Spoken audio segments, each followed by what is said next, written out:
After revelation, the Prophet ﷺ wasn't the only Muslim anymore, because right after he was in his house, his wife Khadija believed instantly, and she was the first believer. And after that, they went to her cousin Waraq ibn Nawfal, and he was the third. The fourth Muslim was a kid. He was Ali ibn Abi Talib, the Prophet's cousin that he was taking care of because his father was facing financial difficulty. And the five Muslims didn't only accept Islam, he brought 5 Muslims among the 10 who were promised heaven. And his name was Abu Bakr as-Siddiq. He was the best friend of the Prophet ﷺ. The story started with Islam being a secret. The Prophet ﷺ for 3 years hadn't talked publicly about Islam because Allah didn't command that yet. And people were in Darul Arqam, gathering there, talking about Allah, praying in secret. And there's a beautiful story of someone who converted throughout a series of difficulties. And his name was Abu Dharr al-Ghafari. He wasn't even from Mecca, he was from Ghafar. But his determination had kept him fighting for 30 days straight before he met the Prophet. He was the person who never believed in the idols. He believed in Allah, but he didn't know how to worship him. And once he heard about the Prophet ﷺ, he went to Mecca and asked a guy, "Do you know this person who is saying he's a prophet?"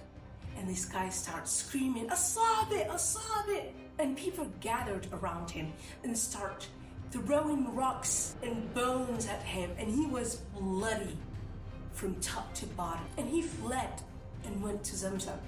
He didn't eat, he only drank Zamzam's water. And after 30 days, he was sick of staying there. He was sick of having zero connection with the world. So he was there in the night, and he saw 2 women, and they were bowing to 2 idols, specifically Isab and Na'ila. And they were like a god and a goddess. And he was just so fed up at this point, and he said, "You might as well marry them together for God's sake." And those women would start screaming, "Asabit, Asabit!" Hear this man talk about the idols this way. And the ones who heard him that time in particular was the Prophet ﷺ and Abu Bakr as-Siddiq. And they talked to him, and he just told them about everything.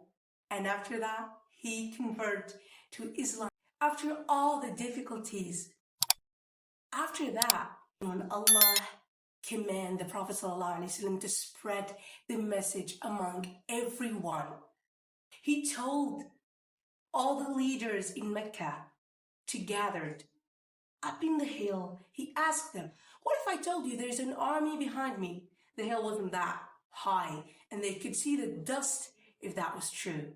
Yet they saw nothing, but they say, "We will believe you because we never witnessed you lying." And he told them about Islam. They were silenced. But then Abu Lahab, which was his uncle, said, "Tabban, is this the reason in your nonsense that you gathered us all for it?" And they didn't believe the Prophet. None of them did. And they tried to break him by divorcing his daughters. And they succeed to divorce Ruqayya and Kulthum. And beautifully, the husband of Zainab hadn't divorced her because he loved her so much. And they didn't only do that. They start torturing everyone who was, let's say, Sabit or convert to Islam from their family. And the people who didn't have money, the people who were slaves, had the most tortured, because the people with money have this immunity. Their families back them up. There's a lot of stories. of people who suffered so much. And there's one guy who suffered from the cruelty of his mistress, and she was put in his back over fire, and he was burning, and he couldn't do anything. He was just a slave. And one time, he crawled to the Prophet ﷺ and told him, please, ask Allah, so this can be over. And the Prophet ﷺ reassured him that this is going to be over, and there is going to be a time where a Muslim will go across Arabia and he won't fear anyone but Allah and a wolf that could eat his camel or something like that. Islam wasn't easy to get to us. If you like this, I'm only asking for a subscribe.